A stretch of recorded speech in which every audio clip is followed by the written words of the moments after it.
नमस्कार विद्यार्थी मित्रांनो, स्वागत आहे तुमचं तुमच्या आमच्या आपल्या लाडक्या यूट्यूब चॅनलमध्ये, ज्याचं नाव आहे गरुड झेप क्लासेस मुरुड.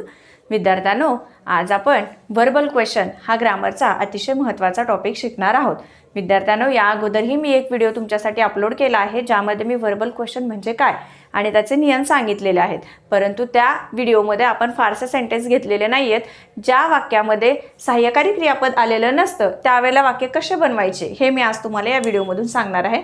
तर हा व्हिडिओ स्किप न करता तुम्हाला शेवटपर्यंत बघायचा आहे. आणि हो, जर तुम्ही आमच्या चॅनलवर नवीन असाल तर या चॅनलला सबस्क्राईब करायला विसरू नका. बघूयात विद्यार्थ्यांनो, अधिक न उशीर करता आज वर्बल क्वेश्चन आणि येस नो टाईप क्वेश्चन याची उदाहरणे बघा. राणी सिंग्स अ सॉन्ग. विद्यार्थ्यांनो, दिलेल्या वाक्यामध्ये सहाय्यकारी क्रियापद आलेलं नाही आणि मुख्य क्रियापदाला यस प्रत्यय लागलेला आहे, म्हणजे आपल्याला टू डूच्या रूपामधील डज हे सहाय्यकारी क्रियापद वापरायचं आहे. डज राणी, त्याच्यानंतर मुख्य क्रियापदाचं फर्स्ट फॉर्म पहिलं रूप वापरायचं आहे आणि वाक्यातील भाग आहे तसा लिहायचा आहे राहिलेला. आणि शेवटी आपल्याला क्वेश्चन मार्क द्यायला विसरायचं नाही. तर आपलं होणार आहे विद्यार्थी वाक्य does Rani sing a song. त्याच्यानंतरचं जे वाक्य आहे she was my neighbour. She was my neighbour. दिलेल्या वाक्यामध्ये सहाय्यकारी क्रियापद आलेलं आहे. तर वाक्याची सुरुवात ही वॉजनी होणार आहे. वॉज नंतर सब्जेक्ट येणार आहे शी, माय नेबर. त्याच्यानंतर द्यायचं आहे आपल्याला शेवटी क्वेश्चन मार्क. त्याच्यानंतरचं वाक्य बघा, सीमा राईट्स अ लेटर. विद्यार्थ्यांनो, वाक्यामध्ये सहाय्यकारी क्रियापद आलेला आहे का? नाही. आणि वाक्यामध्ये मेन व्हर्बला यस प्रत्यय लागलेला आहे.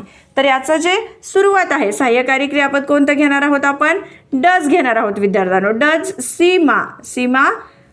त्याच्यानंतर राईटचं फर्स्ट फ्रॉम राईट घेणार आहोत आणि नंतर घेणार आहोत राईट अ लेटर. शेवटी क्वेश्चन मार्क. त्याच्यानंतरचं जे वाक्य आहे दे टीच इंग्लिश ग्रामर.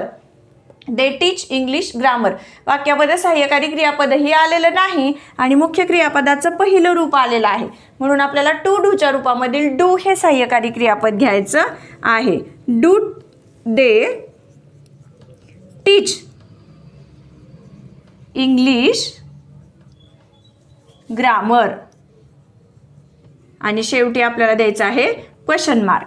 त्याच्यानंतरचं वाक्य आहे people do their work. People do their work. वाक्यामध्ये सहाय्यकारी क्रियापद आलेलं आहे डू. त्याच्यानंतर वाक्यातील सब्जेक्ट घ्यायचा आहे डू पीपल देअर वर्क आणि शेवटी आपल्याला क्वेश्चन मार्क द्यायला विसरायचं नाही. पुढचं वाक्य आहे she speaks with me. She speaks with me. याच्यामध्ये विद्यार्थ्यांनो सहाय्यकारी क्रियापद आलेलं नाही आणि मेन व्हर्बला आपल्या यस प्रत्यय लागलेला आहे. तर आपल्याला टू डूच्या रूपामधील डज हे सहाय्यकारी क्रियापद घ्यायचं आहे. त्याच्यानंतर वाक्यातील सब्जेक्ट घ्यायचा आहे. मग आपल्याला मेन व्हर्बचं फर्स्ट फॉर्म घ्यायचं आहे स्पीक विथ मी आणि शेवटी आपल्याला क्वेश्चन मार्क द्यायला विसरायचं नाही. आता विद्यार्थ्यांनो, हेच वाक्य आहे बघा, तुम्ही कन्फ्यूज व्हाल याच्यासाठीच मी सेम दोन वाक्य घेतलेले आहेत.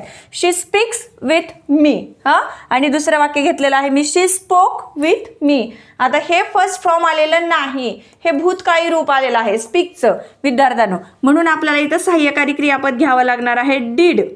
डीड नंतर आपल्याला घ्यावं लागणार आहे सब्जेक्ट शी. त्याच्यानंतर इथं स्पोकचं आपल्याला घ्यावं लागणार आहे स्पीक फर्स्ट फ्रॉम आणि मग वाक्यातील राहिलेला भाग घेऊन आपल्याला क्वेश्चन मार्क द्यायचा आहे. विद्यार्थ्यांनो बघा, एक वाक्य दोन प्रकारे करून दाखवलेलं आहे मी. इथं ज्या वेळेला यस प्रत्यय लागतो त्यावेळेला आपण डज घेतलेला आहे आणि इथं ज्या वेळेला स्पीकचं भूतकाळी रूप येतं त्यावेळेला आपण वाक्याची सुरुवात ही डीड या सहाय्यकारी क्रियापदाने केलेली आहे. आता हे दोन सेम तुम्हाला क्वेश्चन मी घेतलेले आहेत. संगीता अँसर्स माय क्वेश्चन आणि संगीता अँसर्ड माय क्वेश्चन. इथं यस प्रत्यय लागलेला आहे मुख्य क्रियापदाला आणि इथं ईडी प्रत्यय लागलेला आहे, म्हणून आपल्याला वाक्याची सुरुवात यस प्रत्यय लागल्यामुळे डज या सहाय्यकारी क्रियापदाने करायचे आहे. डज संगीता. त्याच्यानंतर मेन व्हर्बचं फर्स्ट फॉर्म घ्यायचं आहे अँसर माय क्वेश्चन आणि शेवटी आपल्याला द्यायचं आहे क्वेश्चन मार्क. आणि इथं आपल्याला अँसर्ड भूतकाळी रूप लागलेलं आहे, ईडी प्रत्यय लागल्यामुळं इथं सहाय्यकारी क्रियापद घ्यायचं आहे डीड आणि मग घ्यायचं आहे आपल्याला सब्जेक्ट डीड संगीता अँसर. विद्यार्थ्यांनो, फर्स्ट फॉर्म घ्यायचा आहे अँसर माय क्वेश्चन आणि शेवटी द्यायचा आहे आपल्याला क्वेश्चन मार्क. त्याच्यानंतर बघा शेवटचं वाक्य, she was my neighbour. She was my neighbour. सहाय्यकारी क्रियापद आलेलं आहे. वाक्याची सुरुवात आपण वॉजने करणार आहोत. मग वाक्यातील सब्जेक्ट शी आणि मग वाक्यातील राहिलेला भाग माय नेबर. आणि वाक्याच्या शेवटी आपल्याला द्यायचा आहे क्वेश्चन मार्क. चला तर विद्यार्थ्यांनो, कसा वाटला तुम्हाला हा व्हिडिओ हे तुम्ही मला कमेंट्समध्ये नक्कीच सांगा. भेटूयात एका नवीन व्हिडिओसोबत. तोपर्यंत सगळ्यांना धन्यवाद.